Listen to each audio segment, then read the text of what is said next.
Toujours dans la France bouge, Philippe Vallée, on aime revenir sur l'histoire d'une marque, d'une entreprise, d'une association qui traverse les années, qui sont toujours là en France, qui font la fierté de notre pays. Aujourd'hui, dans cette émission autour de cette sécurité, on va découvrir l'histoire des fameuses clés fichées. Vous les connaissez, Nathalie, vous en plus vous êtes en plein emménagement en ce moment. Oui, alors ça c'est quand même le truc que je ne l'ai pas encore, mais oui, je connais bien fichier. Oui. Cette entreprise française est née il y a 200 ans et c'est la saga du jour.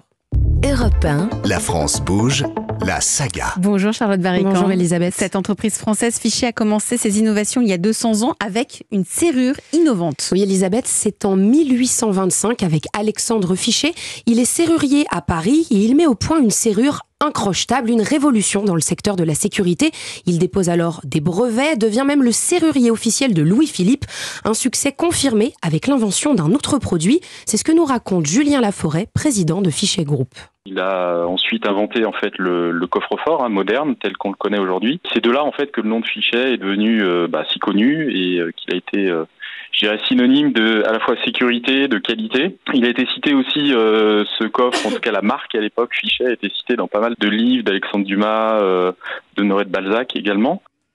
Et au même moment, Charlotte, une autre entreprise entre en scène, c'est l'entreprise Bosch, B-A-U-C-H-E, on ne confond pas avec Bosch, B-O-S-C-H. Exactement Elisabeth, et ce n'est pas du tout un détail, les deux sont liés.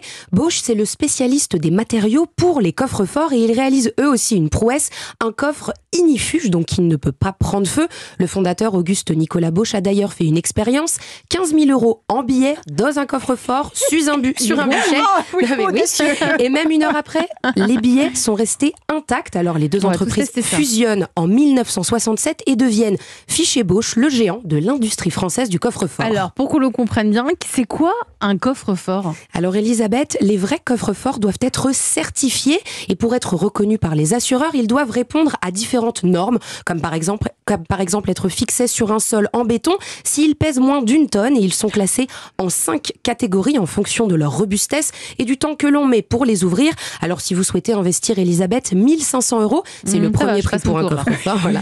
Et ça peut s'envoler jusqu'à des dizaines de milliers d'euros si vous voulez du sur-mesure. Surtout que j'ai pas de lingots à mettre à l'intérieur. Sait-on jamais. Ça va aller. Au fil du temps, Fichet ne se contente plus seulement des coffres-forts. Ça se diversifie. Exactement. Chambre forte, porte forte, armoire ignifuge et alarme. 2 siècles de sécurité pour les commerces, les entreprises ou encore les banques. À Paris d'ailleurs, on peut admirer encore aujourd'hui l'un des plus vieux coffres-forts de l'entreprise.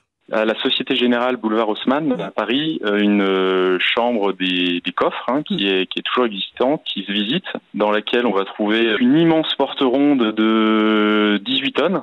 Qui a été installée au début du siècle dernier. Derrière cette porte ronde va se trouver à peu près 8000 coffres qui sont positionnés sur plusieurs niveaux. Et c'est une des réalisations, je dirais, de l'entreprise qui fait toujours partie de notre patrimoine.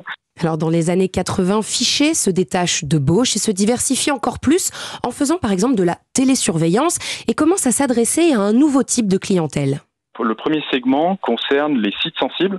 Donc on va retrouver dedans, je dirais, tous les endroits où il y a des menaces particulièrement fortes. Les bases militaires, les ambassades, les lieux de pouvoir, les data centers, les labos de recherche, tout ce qui est site industriel, site Céveso, etc. On va réaliser différents types de produits, certains de contrôle d'accès pour permettre de bien définir qui a accès à telle zone sur ces sites-là. On a également développé depuis toute une gamme de portes, de cloisons, de vitrages de sécurité qui combinent en fait plusieurs résistances à l'effraction, au feu, également à tout ce qui est balistique et explosif. Alors Fichet fabrique en France sur 2 sites, un à côté de Reims et un autre vers Colmar, en tout 800 salariés et l'entreprise exporte presque 30% de son chiffre d'affaires est réalisé à l'étranger, un chiffre qui devrait d'ailleurs augmenter dans les prochaines années à la conquête de l'Afrique et du Moyen-Orient.